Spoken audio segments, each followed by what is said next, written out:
Então, assim, Paulo é o cara que fundou a igreja de Corinto.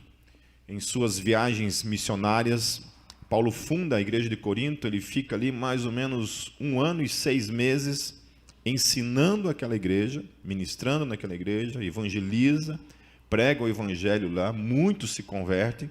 Como a gente viu, 2 dos líderes das sinagogas haviam se convertido. Então, por isso, todo aquele contexto em que Paulo precisa tratar com muito cuidado a questão eclesiológica da igreja, ou seja, a forma como o culto tinha que acontecer, quando a igreja se reunia, como que tinha que ser as coisas. Então, Paulo precisa colocar algumas coisas ali com alguns cuidados, cuidando com as questões culturais que envolvia a cidade de Corinto, mas também a questão cultural que havia também dentro do judaísmo, especialmente porque 2 líderes das sinagogas haviam se convertido, estavam ali no meio deles, e a igreja primitiva, quando ela inicia o seu trabalho, ela empresta muito da forma, do formato em que o judaísmo acontecia e traz para dentro da fé.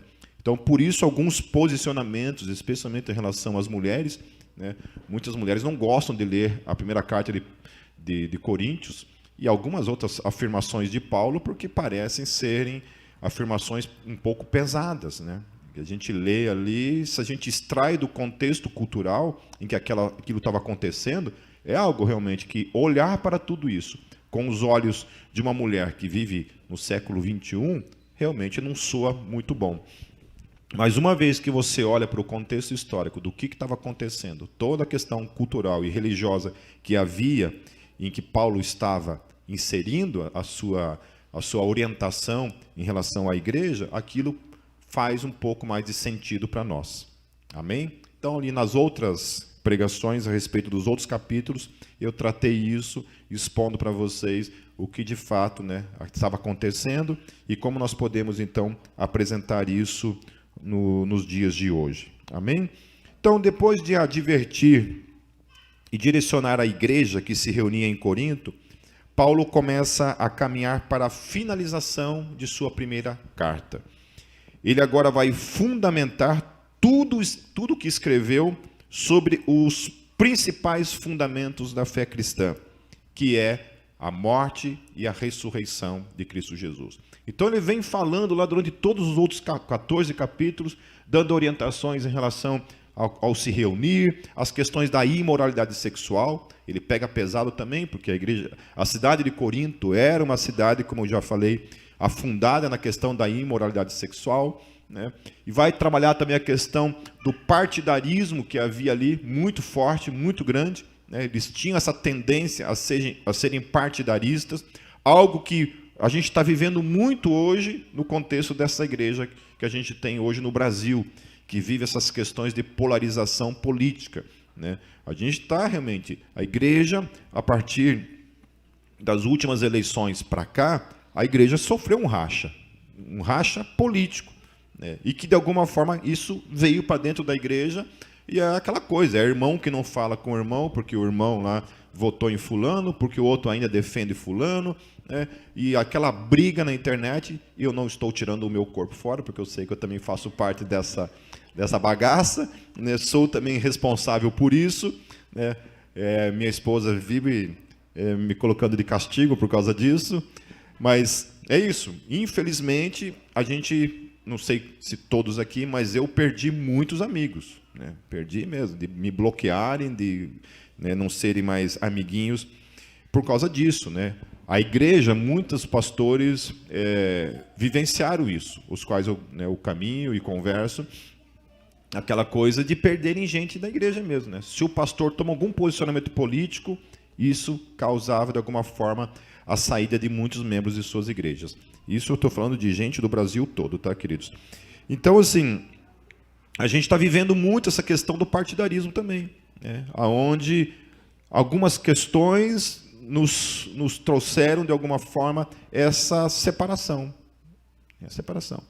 E Paulo vem falar assim, queridos, né? O corpo de Cristo não pode ser assim. A gente não pode colocar isso como uma prioridade nas nossas vidas. Isso, quando se coloca numa posição em que a igreja começa a sofrer uma separação, em que o corpo de Cristo começa a se dividir, ao invés de somar, a coisa complica. Então nós temos que tomar alguns cuidados. E é muito difícil hoje você dialogar para encontrar, por exemplo, um equilíbrio nisso, né?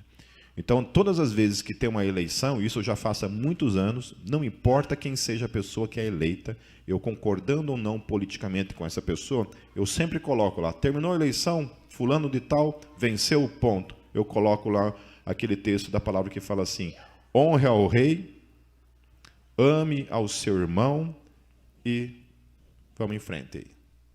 Amém? Deus é soberano sobre tudo e sobre todos. Mas eu sei que tem muita gente que não consegue fazer isso. Então, até a palavra, ela é colocada em segunda mão por causa dos nossos posicionamentos políticos, muitas vezes, né? E isso é errado. Então, Paulo, tudo aquilo que ele está falando, tudo que ele está propondo para a igreja, se fundamenta sobre duas coisas. A morte de Jesus numa cruz e a ressurreição dele. E é sobre isso que nós vamos falar. Então, me acompanhe. Vai ser uma pregação expositiva, como de praxe, teu celular, tua Bíblia, abra lá, a partir do versículo 1. Diz assim, irmãos, quero lembrar-lhes o evangelho que lhes preguei, o qual vocês receberam e no qual estão firmes. Então, Paulo tinha ficado lá 1 ano e 6 meses ensinando para aqueles caras, né? Já havia passado 10 anos mais que ele já estava na fé cristã. Ele aguardou todo esse tempo, teve todo o conhecimento, recebeu revelação da parte de Jesus. O próprio Jesus ministrou, trazendo iluminação no entendimento dele para que ele compreendesse algumas coisas que estavam lá no Antigo Testamento, né? E ele vem e começa a ensinar a respeito disso. Então, era nesse evangelho anunciado por Paulo que ele acreditava que eles ainda estavam firmados, porque ele fala assim, e no qual vocês estão firmes. Então, Paulo acreditava o seguinte, olha, eu fiquei 1 ano e 6 meses ensinando vocês, e eu espero que vocês estejam firmes naquilo que eu estou ensinando vocês. Porque a grande dificuldade hoje da igreja é a gente permanecer firme naquilo que a gente já aprendeu. Existe talvez uma necessidade muito grande, com alguns movimentos que aconteceram dentro da igreja, um movimento que tenta nos inclinar sempre para algo novo, algo novo, algo novo, algo novo, enquanto a gente não consegue viver nem o que a gente já sabe. Dentro do meu renovo lá de pastores, o pastor Edson Barbosa que nos discipulava, ele sempre falava as mesmas coisas. Era, sério, era uma coisa tediosa. A gente chegava lá, se reunia com ele todo mês, e todo mês ele falava as mesmas coisas para nós. Chegava um ponto e falava assim, gente, eu não aguento mais ouvir falar sobre isso. Um belo dia ele chama a gente e fala assim, olha, sei que vocês estão cansados de ouvir isso, mas deixa eu perguntar uma coisa para vocês. Quantos de vocês estão vivendo isso que vocês já aprenderam? E aí ele utilizava o método do inculcar. Inculcar é isso. Você fica inculcando na cabeça das pessoas até aquilo ali se tornar um hábito prático. Porque senão não adianta você virar a página. Não adianta ir para a próxima lição. Se a gente não aprendeu a vivenciar aquelas coisas básicas que ele colocava ali. Primeiro, Deus na sua vida. Depois, sua família. Depois, seu trabalho. Depois, seu ministério. Depois, a sua vida pessoal, como indivíduo. Como é que está isso? Você está aí buscando a Deus na sua vida? Você está cuidando da sua família com zelo, com cuidado? Você tem trabalhado para dar para a sua família uma vida boa? Tem servido a Deus com um ministério? Tem investido no seu crescimento pessoal como indivíduo? Então eram coisas que ele batia com a gente todo o encontro. Uma vez Russell Shedd também, o grande Russell Shedd, um dos maiores teólogos do Brasil, numa conferência de teólogos, chegou lá na sua simplicidade, chegou lá, pegou a sua Bíblia, abriu lá, expôs um texto assim, com simplicidade. E um monte de gente ficou decepcionada, porque não teve uma grande revelação, não teve uma coisa muito profunda, muito poderosa naquilo que ele estava falando. E eu sempre digo que, tanto eu quanto vocês, nós não fomos chamados para apresentar algo novo, ainda que a mensagem do Evangelho se chame Boas Novas. Mas não é algo novo, no sentido que nós não estamos inventando nada. Nós estamos falando as mesmas coisas que sempre foram faladas há 2000 anos. Não estamos aqui para apresentar algo novo. É aquilo que já está revelado. Isso é que deve ser anunciado. Então, Paulo, ele acredita, ele confia que aquele povo está firme naquilo que ele ensinou. Olha, fiquei esse tempo com vocês, eu espero que vocês estejam firmes nisso. Amém? Apesar de todas as problemáticas eclesiológicas que eles enfrentavam, com o partidarismo, com a questão dos dons, de quererem sobressair um dom a mais do que os outros, questões de moralidades, eles ainda estavam firmes, segundo a esperança de Paulo no Evangelho. Versículo 2, queridos. Por meio deste Evangelho vocês estão salvos, desde que se apeguem firmemente à palavra que lhes preguei. Caso contrário, vocês têm crido em vão. E é interessante que um versículo desse é tão carregado de fundamentações, de valores, de ensinos poderosíssimos para a nossa vida. Então lá, ó, primeira coisa, afinal, que evangelho é este que salva? Quando Paulo fala assim, por meio desse evangelho vocês são salvos, mas muita gente não sabe nem do que é salvo. Não sabe, porque se eu anuncio um evangelho dizendo assim, olha, vem para Jesus do jeito que você está, que está tudo certo, esse cara está sendo salvo do quê? Do quê? Tem cara que fala assim, mas eu não estou perdido, eu estou sendo salvo do quê? Então a primeira coisa que precisa deixar clara é que as pessoas precisam ser salvas de alguma coisa. A consciência da necessidade de salvação. E que muitas vezes hoje tem sido apresentado o Evangelho, por isso que o título, né, até esqueci de falar o título, é o Evangelho em meio aos Evangelhos. Porque existe um Evangelho que precisa ser anunciado. E existe um monte de Evangelho que está por aí. Como discernir qual que é o Evangelho verdadeiro? Qual é o Evangelho que eu e você precisamos apresentar? Então ele coloca assim, vocês são salvos. Porque alguns evangelhos que estão por aí propõem que a sociedade não precisa de salvação. Do contrário, nós temos que ajustar o evangelho àquilo que está lá fora, ao invés de anunciar um evangelho que de fato transforme vidas, salve vidas. E para salvar, nós precisamos denunciar que alguma coisa está errada, que as pessoas estão perdidas e que elas precisam ser salvas. Então, dentre tantos evangelhos que temos hoje, como saber qual evangelho que Paulo anunciava? Ele havia os ensinado durante todo aquele tempo, mas se eles não não permanecessem crendo naquele evangelho, e não nos novos evangelhos, mas naquele evangelho que ele tinha anunciado, a fé deles seria em vão. Olha que coisa interessante. Então, não é só fé, não é só evangelho. Tem que ser fé num evangelho, mas num evangelho genuíno. Não pode ser fé em qualquer evangelho. É o que Paulo está colocando. Se vocês não crerem naquilo que eu ensinei vocês durante todo esse 1 ano e 6 meses, a fé de vocês pode ser em Jesus, pode ser em qualquer coisa. Mas se não é no evangelho, a fé de vocês é em vão. É o que ele está falando. Vocês estão crendo em vão.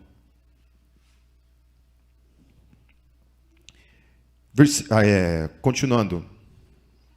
Então Paulo traz à memória deles o evangelho que ele havia testemunhado para eles. Daí lá no versículo 3. O que primeiro lhes transmiti foi o que recebi, que Cristo morreu pelos nossos pecados segundo as Escrituras. Então este é o primeiro fundamento do verdadeiro evangelho. Cristo morreu pelos nossos pecados. Repita comigo, pecados. Pecados. Um cara ficou indignado comigo porque no meu WhatsApp está escrito assim: sou um pecador, salvo pela graça. Ficou indignado que como um cristão, posso dizer que eu sou um pecador. Eu não entendi. Falei, mas você não é? Falou que não. Falei, nossa, eu me acho tão falho, tão miserável. Como em algum momento na igreja a gente deixou de se enxergar como tal, como miseráveis, pequenos, falhos, desesperados pela graça. Em que momento a gente achou que a gente é digno de estar aonde a gente está, de merecer o que nós recebemos de graça? Então, uma simples afirmação já demonstra que o Evangelho começa que todos os homens são pecadores separados da glória de Deus. Amém? Esse é o Evangelho. Todos, exatamente todos. Que o reino de Deus é composto por pessoas 100% pecadoras e que merecem o inferno. Isso é o que eu e você merecemos. Que não há um justo sequer, que ele não veio buscar os sãos e sim os doentes, que não se tratava de uma gripezinha, é uma doença da pior espécie que possa existir, uma doença chamada pecado. Que Jesus não veio resolver um probleminha, não veio resolver uma coisinha básica, não veio dar um melhoral infantil para a gente. Ainda existe melhoral infantil, será? Sim, gostava tanto, era gostoso, docinho, que era uma coisa séria. E que parece que muitas vezes hoje, esses novos evangelhos não enxergam com esses olhos. Parece que Jesus não veio, sei lá, um probleminha. A segunda coisa é que houve uma expiação por esses pecados. Que o que era necessário para perdoar essa dívida, que nos conduziria ao inferno, e que ele estava pagando o preço. E quem estava pagando o preço era o próprio Deus. Que era o próprio Criador que estava naquela cruz, que o amor dele por nós o levou a isso. Portanto, isso aponta para uma graça incompreensível. Merecíamos outra coisa, mas ele nos revelou a sua graça. É tanta coisa assim contida de poderoso nessa realidade daquilo que Paulo está fundamentando sobre esse único versículo, que tudo isso foi segundo as Escrituras, demonstrando que as profecias eram verdadeiras e que estavam se cumprindo em Cristo Jesus. Josh McDowell tem um vídeo de testemunho onde ele fala sobre as 300 profecias cumpridas em Cristo. 300 profecias. Ele fala que só para uma delas ter se cumprido nele, seria como pegar o estado do Paraná aqui, trazendo para a nossa realidade, encher de moedas, mais ou menos uma altura de 1 metro, e você marca uma moedinha e você joga lá de cima de um avião, e aí você pula do avião ali, né, desce lá, você vai lá e você pega você tem uma chance de pegar, você pega aquela moedinha, você tem assim, com os olhos vendados, você vai lá e você pega aquela moedinha que estava marcada. Ou seja, é impossível essas 300 profecias terem se cumprido em Cristo. Era impossível. E se cumpriram. Todas elas se cumpriram em Cristo Jesus. Coisas, por exemplo, as profecias de Daniel, lá, das 70 semanas, que falavam do tempo exato, de quando ele viria, quando se cumpriria, que depois disso o templo seria destruído. Coisas assim que quem estuda essas questões de profecias cumpridas em Cristo Jesus, gente, o cara não é crente porque ele não quer. Eu acho que assim, até, desculpa falar, ele não é crente porque ele é burro. Porque é uma coisa muito óbvia. Assim como 2 mais 2 é igual a 4, você, ao se deparar com as evidências da fé cristã, o cumprimento dessas profecias e permanecer não crendo, é uma opção irracional, no meu ponto de vista. Então, logo, isso conclui que o fundamento do Evangelho não é um mérito nosso, mas dele. Não foi uma conquista do nosso esforço, mas dele. Então, queridos, guarde bem isso daqui. Ó. Como você distingue evangelho de evangelhos? Qualquer evangelho que não reconhece que nós somos pecadores, mas que somos, por exemplo, frutos do meio, ou qualquer outra baboseira vitimista, não é o evangelho. Não é o evangelho. Seja de qual linha política que sejamos, bandido é pecador, o pai de família é pecador. A prostituta é pecadora, a mãe de família é pecadora. Seja qual for o evangelho. Essa conversa de pessoas do bem não condiz com o evangelho. Nós não somos do bem. Porque a Bíblia chama a gente de inimigos de Deus. Se nós somos inimigos de Deus, nós não somos de bem. Bem só tem um, é Deus. O que nos inclina para qualquer tipo de bem é a graça. Então isso não me coloca numa condição de dizer, então, que o resto está errado e eu que estou certo. Apenas me coloca numa condição que eu, graças a Deus, fui salvo da condição em que eu estava. Mas todos são pecadores. Porque tem teologias hoje aí que não reconhecem isso.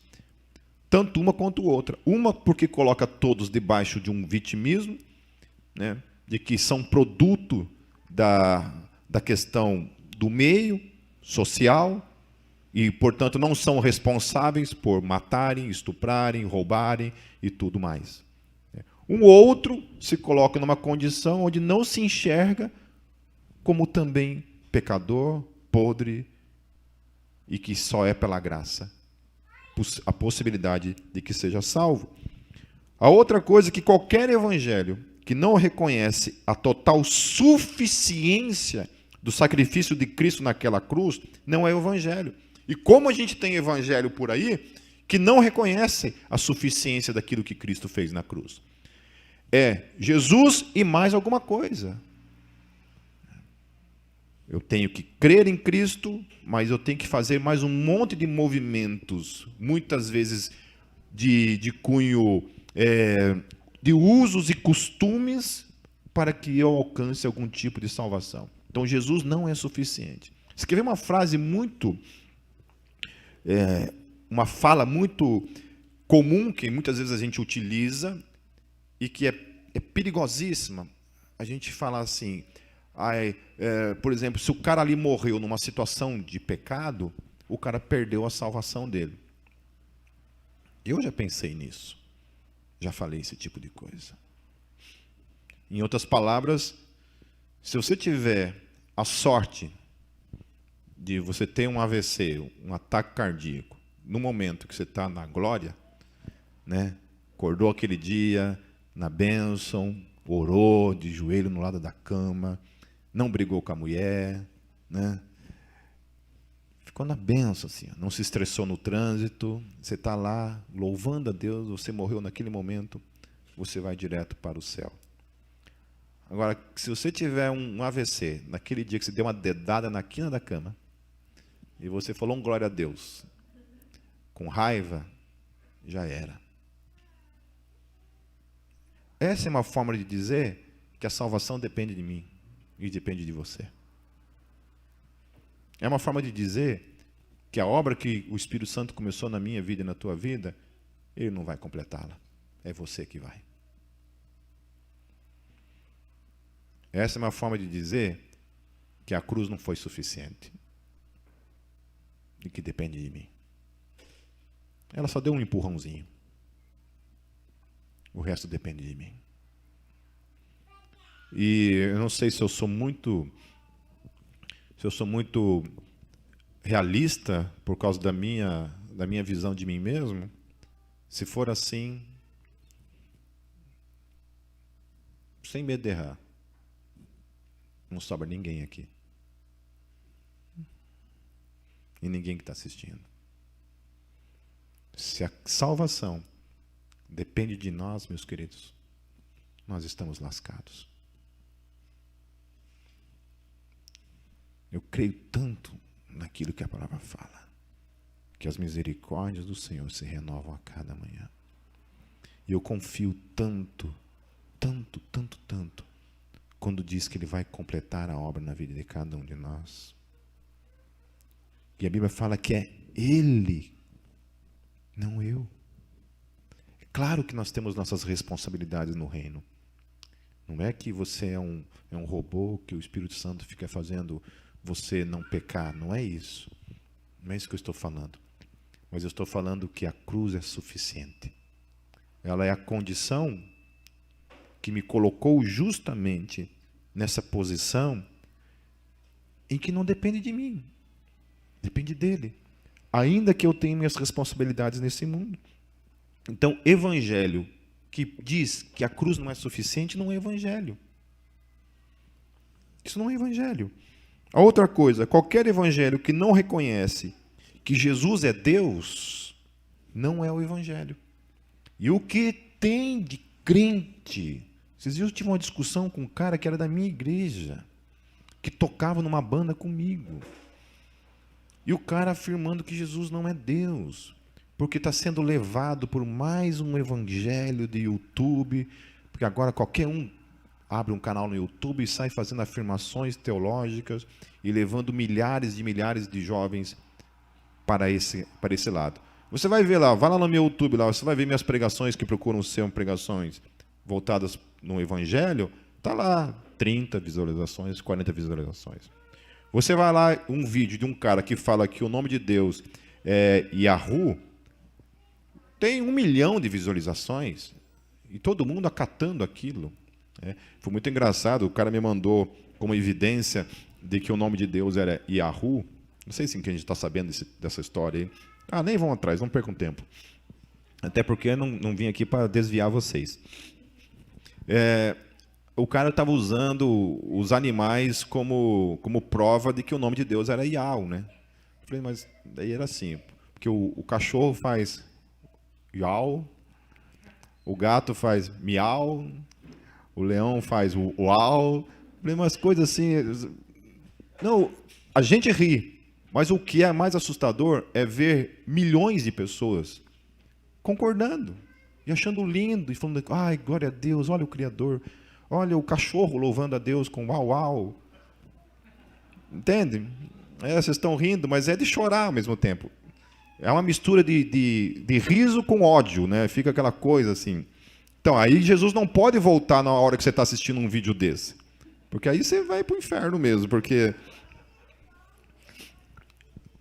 Então, essa ideia de que Jesus não é Deus. Não é Deus. Jesus é um ser criado. Está lá o Evangelho, Paulo falando claramente de que tudo subsiste por meio dele.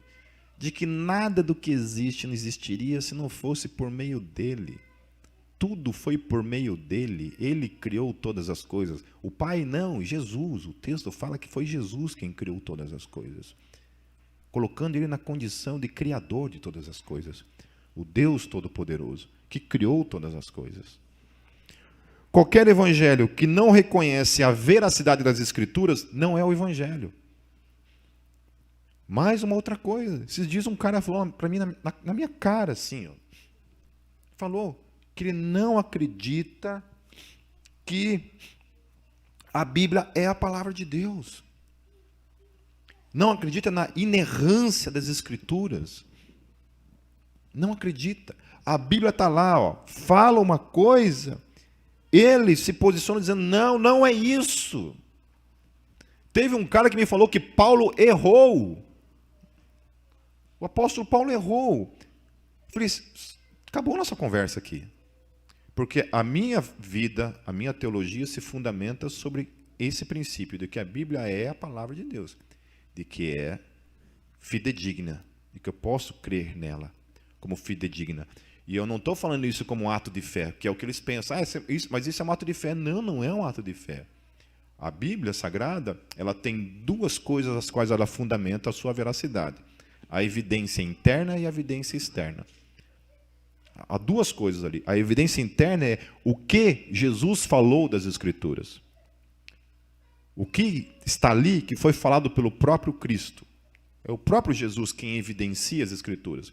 Então, para você crer que a Bíblia não é a palavra de Deus, você tem que chamar Jesus de mentiroso. Tem que dizer, Jesus, você está Miguel, eu discordo de você. E esses caras estão assim, se dizendo crentes, com uma linha mais liberal teológica, mais progressista em relação às questões políticas, e é necessário, eu até entendo ele, uma coisa que eu falei para esse cara foi assim, eu entendo você, eu entendo que você precisa fazer esse exercício teológico ou ateológico para com as Escrituras, para que até mesmo a sua política possa fazer sentido. Porque é só negando as Escrituras, meus queridos, que a gente pode defender aborto, a gente pode defender identidade de gênero. É só isso. Dá até medo, né, que tem um pastor que foi preso aí essa semana, aí, não sei se vai ser preso, está sendo processado, porque emitiu uma opinião a respeito desse assunto.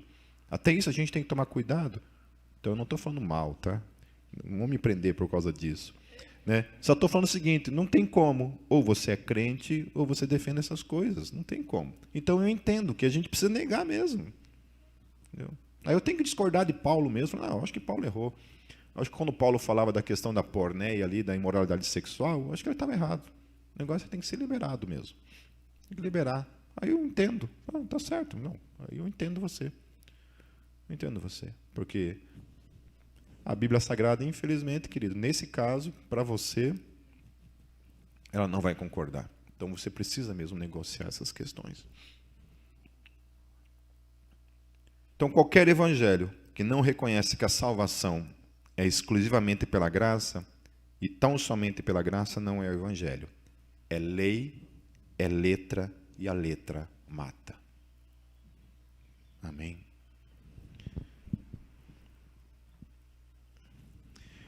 Vamos encerrar, querido? Vamos encerrar? Não, vamos caminhar? Eu só tratei 3 versículos aqui. Versículo 4. Qualquer coisa eu continuo domingo que vem. Foi sepultado e ressuscitou ao 3º dia, segundo as Escrituras. Ele havia os ensinado durante todo aquele tempo. Mas se eles não permanecessem... Opa, voltei para outra folha aqui, desculpa. Ou seja, vou ler o versículo de novo, queridos. Foi sepultado e ressuscitou ao 3º dia, segundo as Escrituras. Ou seja, ele morreu de fato naquela cruz. Não foi uma morte de aparências. Foi morte morrida mesmo. Amém? Fala morte morrida. Real de verdade. Porque para o islamismo, por exemplo, Jesus ele desmaiou na cruz. Então não morreu. Eu acho engraçado isso, né? Esse malabarismo que a gente precisa fazer, né? A gente precisa crer, por exemplo, que Jesus lá fez uma negociação com os romanos. Falou, olha, vocês podem me pregar, mas eu só vou dar uma desmaiadinha. Tá bom? Vocês têm que pregar de um jeito, numa cruz, que eu não morra, porque eu só dei uma desmaiadinha. Daí ele tem que meio que negociar também com os judeus ali. Tem que fazer uma negociação ali, falar, olha, depois ali, né, a gente vai simular que eu morri de verdade, né, vou ressuscitar, daí vocês vão fazer todo um complô ali para a gente gerar uma religião que tenha um alcance a nível global. Então, você precisa crer nesse monte de conspiração que aconteceu entre Jesus, os seus discípulos, o Império Romano e o judaísmo, com uma ideia que era contrária a eles. E uma ideia que colocava todo o domínio de César como rei sobre o povo. Precisa crer nisso. Então, o maior desafio, talvez, e seja a grande evidência do cristianismo, seja o próprio surgimento do cristianismo. Como que ele surge? Como que ele aparece? É impossível. Você tem que fazer um malabarismo muito grande para acreditar que aquilo ali não nasceu sobre essa verdade. Que Jesus morreu e ressuscitou. A outra coisa é que só morre quem está vivo, quem era feito de carne e osso mesmo, que respirava, que se alimentava, porque uma outra coisa que já estava ali surgindo, os gnósticos diziam que Jesus não tinha vindo em carne, que ele tinha vindo numa aparência humana, mas não era humano, porque a matéria, segundo eles, é má. Portanto, Deus não podia ter se tornado um ser humano composto de matéria. Vocês estão entendendo que num simples versículo, ele está carregado de informações que vão distinguir e definir o que é o Evangelho e o que não é o Evangelho? Por isso que quando fala assim, porque as pessoas rejeitaram, a Igreja Católica Apostólica Romana rejeitaram os livros apócrifos, né? Claro que tinha que rejeitar. Os evangelhos apócrifos, com certeza, porque muitos deles estavam carregados dessa ideia de que Jesus não tinha vindo em carne. Ou ideias de que o Pai, no Antigo Testamento, era um Deus, e o Pai, o Deus do Antigo Testamento era um Deus, e o Deus e Pai de Jesus Cristo era outro Deus. E os caras queriam inserir isso no evangelho e achar que a gente tinha que crer nisso. Sendo que ele se contrapõe ao ensino de Paulo.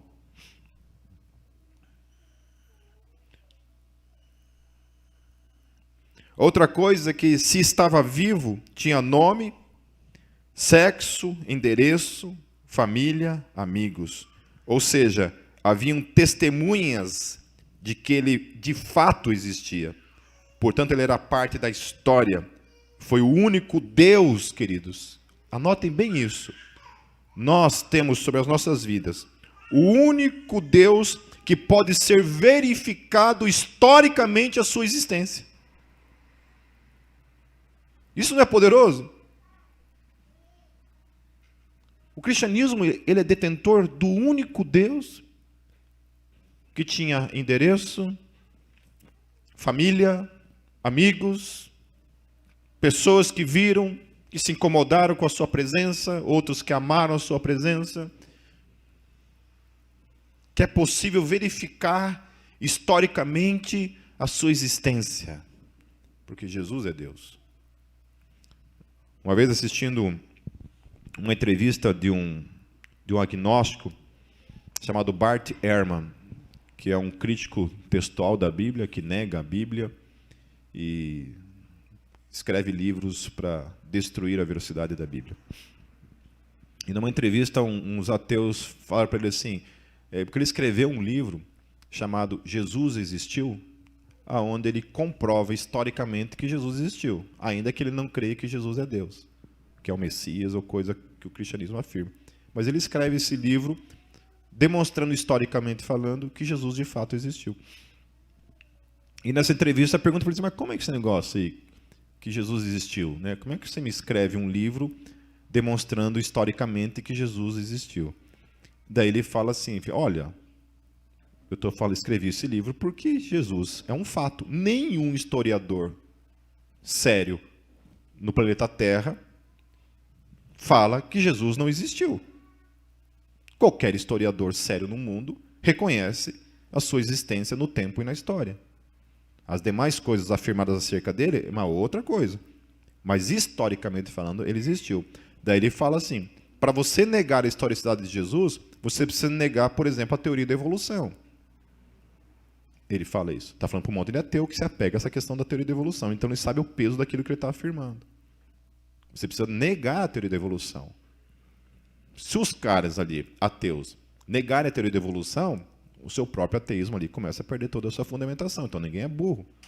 Então os caras entenderam o peso do que ele estava afirmando. Que Bart Ehrman estava colocando a teoria da evolução com a historicidade de Jesus no mesmo peso. No mesmo peso. E eu não estou falando de um crente afirmando isso. Eu estou falando de um cara que nem crê que Jesus é Deus. Então nós temos o único Deus que pode ser demonstrado historicamente a sua existência, que é Jesus de Nazaré. Aleluia. Aleluia por isso.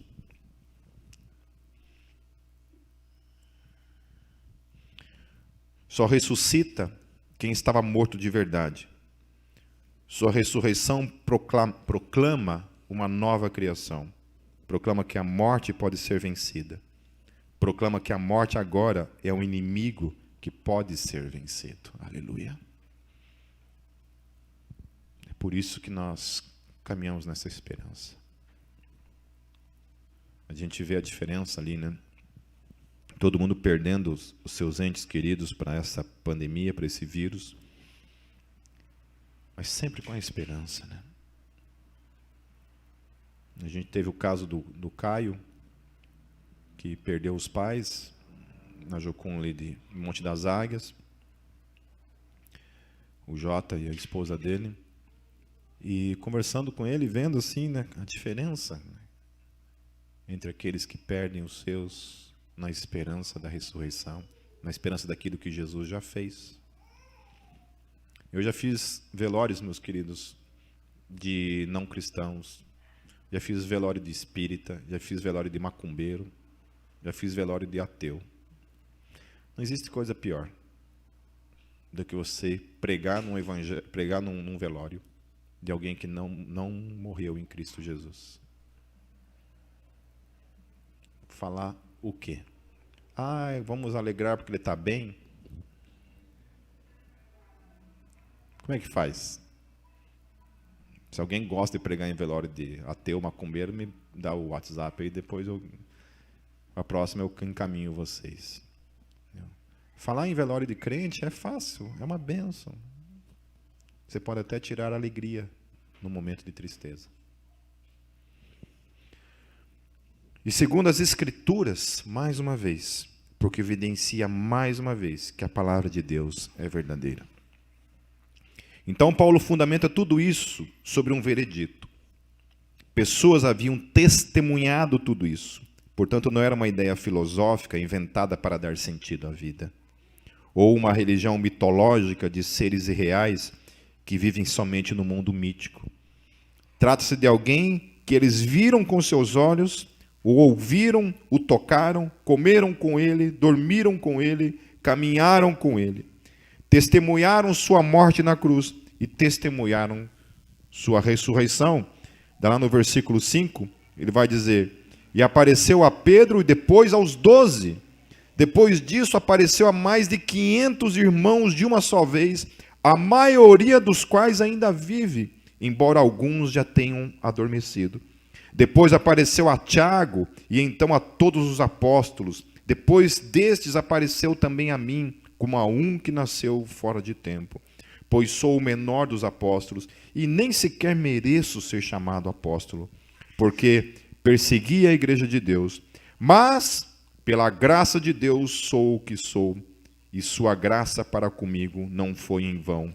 Antes trabalhei mais do que todos eles, contudo não eu, mas a graça de Deus comigo. Então olha só que coisa poderosa, queridos, encerrando esse momento. Nós temos a morte de Cristo, trazendo para a gente esse monte de verdades acerca de esse é o Evangelho da cruz. E aí ele continua dizendo do Evangelho da ressurreição, morte na cruz e ressurreição. E agora ele vem fundamentar uma terceira coisa sobre esse Evangelho, que esse Evangelho tem testemunhas, pode ser experimentado, vivenciado, não é uma teoria, não é uma ideia, mas é uma realidade vivenciada pelos discípulos que viram. Então a minha fé e a tua fé está fundamentada sobre esse fato, sobre essa verdade, que é a ressurreição de Jesus, sua morte e sua ressurreição, e essas mais de 500 testemunhas que vivenciaram e viram isso com seus próprios olhos. Lá no versículo 10, então, ele coloca outros dois fundamentos. Que pela graça ele é o que é. E que pela graça ele faz o que faz. Tudo é fruto da graça. Eu sempre digo que tudo que de porcaria que eu faço na minha vida é fruto de mim mesmo.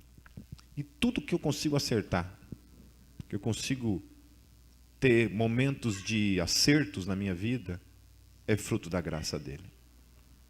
Na total dependência dessa graça.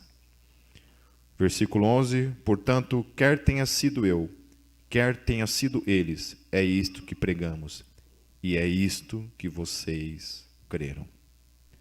Então, havia um acordo de que esse é o Evangelho. Aleluia e amém.